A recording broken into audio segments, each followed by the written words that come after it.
Короче, была у нас такая история. Мы, как обычно, с Эммой обсуждали посевы на лето, чтобы нам можно было не беспокоиться о еде на следующую зиму. Там всякие пшеницы, кшеницы и прочее. Эмма все это время смотрела на меня, не отрывая взгляд. Мне было жутко и неудобно от этого. И в тот самый момент, когда мы обсуждали, как заставить Тимоху работать в саду, мы услышали внезапный крик в стороне моего дома.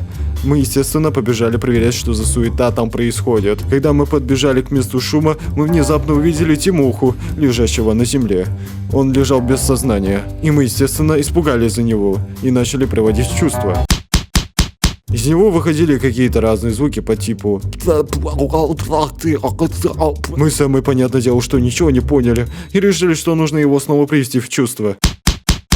Спустя 45 пинков под зад мы его привели в чувство, и он, захлебываясь слюнями, объяснил нам, что чувствует себя так, как будто он сейчас лопнет. Немного подумав и не поняв, что происходит с Тимохой, мы с Эммой решили, что она останется с ним. И я иду за Гино. Ведь он шарит за все медицинское, и, может быть, он поймет, что с Тимохой происходит. Я пришел к Гино, объяснил, что так и так, Тимохе плохо и что и как, и мы не знаем, что даже делать. Гино попытался мне объяснить возможную причину заболевания, но я ни черта не понял. И решил, что пусть сам идет и делает. Прибежав к ребятам, мы увидели такую картину. Эмма лежит на земле, Тимоха куда-то испарился, и я решил помочь Эмме. Та просыпается, и я спрашиваю, какого черта тут произошло за те 5 минут, пока меня не было. Эмма сказала, что Тимоха превратился в какого-то монстра и убежал в лес. Мы, естественно, были в шоке и не ожидали ничего подобного. Однако Гино сказал, что, возможно, он подхватил лихорадку 1746 года, которая называлась монстрическая брифня.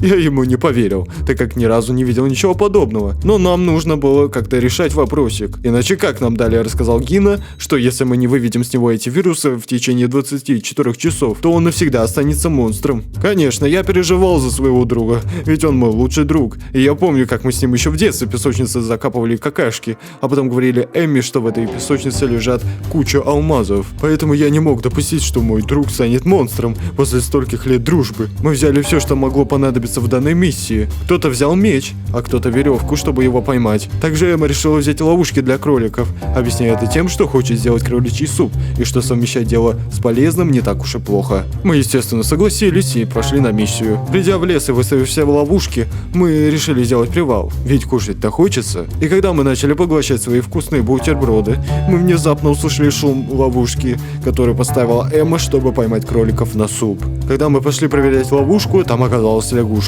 Эмма не любила лягушек, поэтому она сразу отошла на 500 метров. Мы удивились, так как приманкой была морковка, а морковку лягушки никак бы не кушают. Гино сказал, что такого наука еще даже не видела, и это может быть идеальным экземпляром для опытов. Но в тот самый момент, когда Гино хотел взять эту лягушку себе, она внезапно превратилась в моего лучшего друга. То, что мы были в шоке, это ничего не сказать. А то, что мой друг был лягушкой, а не тем самым монстром, у нас возник вопрос к Эмме. Эмма сказала, что все лягушки монстры, поэтому она испугалась и упала в обморок. По итогу Гино сказал, что причина того, что он превратился в лягушку, это просто пубертат. Какого к черту пубертате тат, я не понял, но зато понял, что Тимоха может превратиться в лягушку и пугать Эмму хоть каждый день. Кайф.